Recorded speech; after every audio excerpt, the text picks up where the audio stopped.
नाज़िन वाही पांधी जे model public school में science की जान बाबत एक प्रोग्राम मुनक़द किया वियो जंहिंमें शागिर्दनि स्टाफ के माण्हुनि शिरकत कई।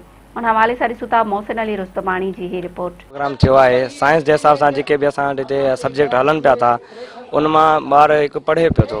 अॼु जे हिसाब सां जेको साईं सारा मॉडल स्कूल में असां साईं ऑपरेटर मोहम्मद हुसैन लिगारी जेके उहे असांखे शयूं करे ॾेखारियूं हुन जेके माना असां पढ़ूं था पिया ऐं उहे असां हिते अची प्रैक्टिकल असां कयूं हुन ॿार कुझु सिखिया बि आहिनि ऐं कुझु ॿारनि जी सिख्या जे लाइ प्रोग्राम अरेंज कयो आहे जंहिंजो नालो आहे द यंग साइंटिस्ट प्रोग्राम।